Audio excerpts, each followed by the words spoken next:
यानंतर बघूयात इतरही घडामोडी। राष्ट्रवादीचे नेते धनंजय मुंडेंनी पहिल्यांदा सुरेश धसांना थेट इशारा दिलाय।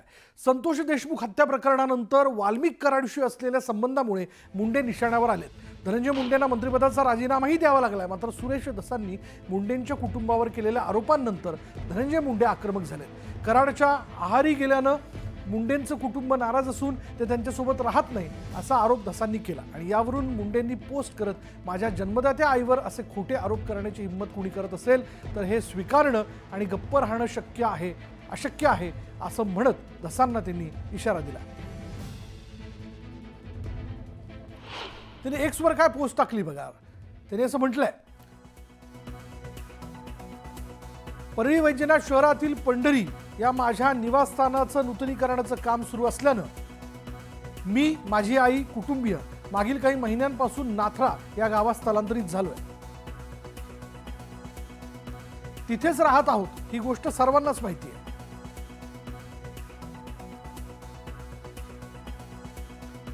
ज्यांनी आरोप केले त्यांनीच या आधी एका मुलाखतीत मी शेतातील घरात राहतो असं सांगितलं। काल मात्र त्यांनी फक्त माझी आई राहते असं सांगितलं आणि खोटे आरोप केले। माझे चुलत भाऊ हे प्रत्येक निर्णयात माझ्या सोबतीने भक्कमपणे उभे असतात। हेही सर्वांना माहिती आहे, मात्र त्याबाबत ही चुकीचे आरोप केले गेले। राजकीय सामाजिक जीवनात माझ्यावर खोटे आरोप झाले।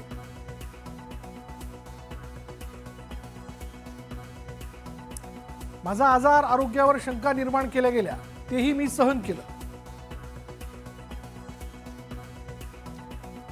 मात्र माझ्या आईवर आरोप करण्याची हिंमत कुणी करत असेल तर हे स्वीकारणं, गप्प राहणं अशक्य आहे। त्यामुळे धनंजय मुंडेंनी एक्स पोस्टच्या माध्यमातून पहिल्यांदा सुरेश धसांना थेट इशारा देऊ केलेला आहे। धनंजय मुंडे आक्रमक झालेत। त्यामुळे आता यावरती सुरेश धस नेमकी काय प्रतिक्रिया देत आहेत हे जाणून घेणं महत्त्वाचं ठरणार आहे। धसांनी आरोप करताना आईचा उल्लेख केल्यानं मुंडे आक्रमक झालेत। आईवर खोटे आरोप कुणी करत असेल तर गप्प राहणं अशक्य असल्याचं त्यांनी आपल्या पोस्टमधून म्हटलेलं आहे। मी आणि माझी आई, कुटुंबीय नाथरा गावातील घरीच राहतो आणि हे सगळ्यांना माहिती आहे, कारण माझ्या परळीमधल्या घराचं नूतनीकरण सुरू असल्यानंच आम्ही तिथे राहायला गेलो असं त्यांनी म्हटलंय। पण त्यावरनं जर काही वेगळे अर्थ काढण्यात येत असतील आणि चुकीची वक्तव्य केल्या जात असतील तर मात्र गप्प राहणं अशक्य आहे असं त्यांनी म्हटलंय।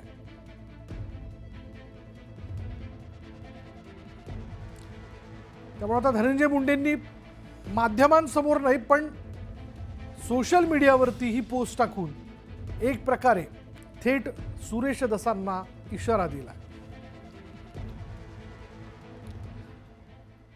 सामाजिक कार्यकर्त्या अंजली दमानिया यांनी धनंजय मुंडेंवर पुन्हा गंभीर आरोप केलेले। धनंजय मुंडेंच्या सांगण्यावरून 3 माणसं काम करत होती असं पण तिघांना अटक होणार नाही, कारण तसं झालं तर त्यांचे फोन जप्त होतील आणि मग त्यामागे मंत्री धनंजय मुंडे आहेत हे स्पष्ट होईल असं दमानिया यांनी ट्विटमध्ये म्हटलंय। अंजली दमानिया यांनी आपल्या ट्विटमध्ये शिवलिंग मोराळे, बालाजी तांदळे आणि सारंग आंधळे अशी नावं घेतली। एका माणसानं सांगितल्याप्रमाणे धनंजय मुंडेंच्या सांगण्यावरून हे तिघे काम करत असल्याचं दमानिया यांनी म्हटलंय। याबाबत पोलिसांनी तपास करावा असं त्यांनी म्हटलंय।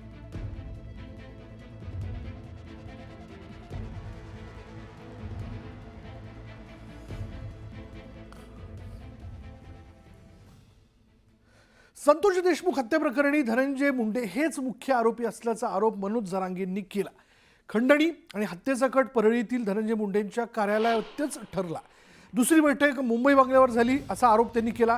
कृष्णा आंधळेला फरार करण्यामागे मुंडेंचाच हात असल्याचं जरांगे म्हणाले। मुख्यमंत्री देवेंद्र फडणवीस यांनी मुंडेंना वाचवू नये, नाहीतर उद्या हाच तुमच्यासमोर संकट बनून येईल असा इशारा मनोज जरांगे पाटील यांनी दिला।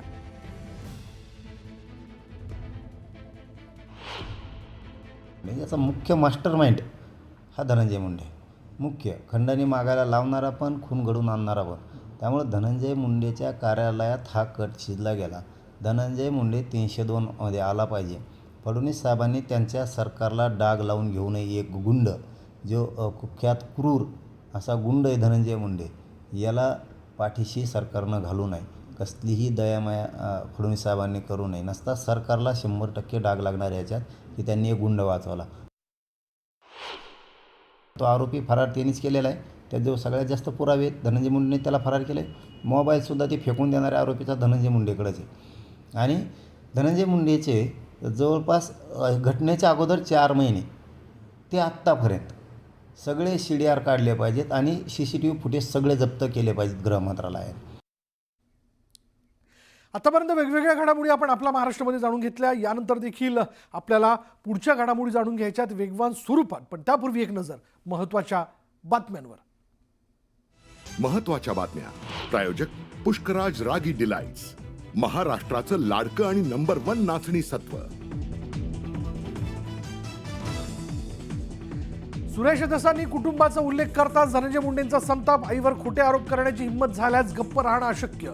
धस यांना कडक शब्दात इशारा.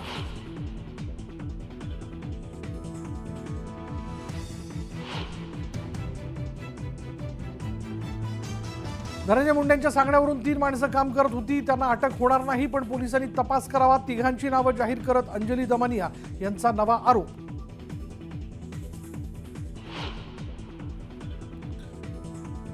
देशमुख हत्या प्रकरणी धनंजय मुंडे मुख्य आरोपी. तपास यंत्रणांकडे त्यांच्या विरोधात बक्कळ पुरावे. फडणवीसांनी त्यांना वाचवू नये, मनोज जरांगेंचा मोठा इशारा.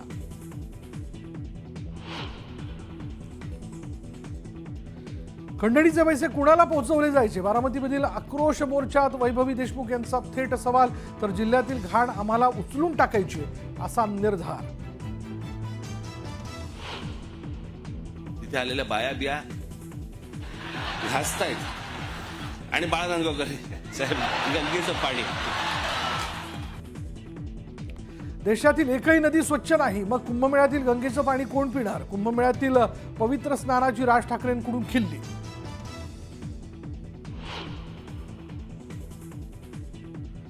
महिला दिन हा मा जिजाऊंच्या नावाने ओळखला पाहिजे. राज ठाकरेंची मागणी. महाराष्ट्रातील महिलांचं ऐतिहासिक योगदान असल्याचंच केलं स्पष्ट.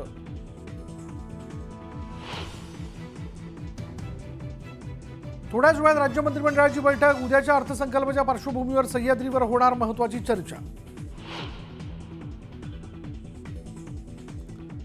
पाण्याची टाकी साफ करताना 4 कर्मचाऱ्यांचा दुर्दैवी मृत्यू. नागपाड्यातील मिंट रोडवरील बिस्मिल्ला स्पेस बिल्डिंगमधील दुर्घटना. पुण्यात शरद पवारांच्या राष्ट्रवादीचं आंदोलन. तरुणांना रोजगार मिळावा यासाठी आंदोलक उतरले मेट्रोच्या ट्रॅकवर. आंदोलनामुळे मेट्रो खोळंबली.